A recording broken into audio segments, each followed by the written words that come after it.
আসি, মিশরের আড়ম্বর ও মহত্বকে কিভাবে মূল্যায়ন করছো?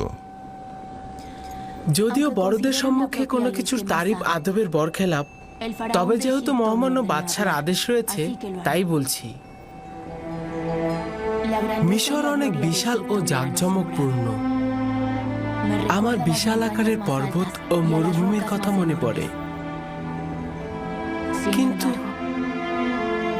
কিন্তু একটা ছোট্ট সবুজ শ্যামল প্রান্তর বিশাল মরুভূমির চাইতে অনেক ভালো, কারণ সেখানে ভেড়াগুলোর ভোজনের জন্য তৃণ পর্যন্ত নেই।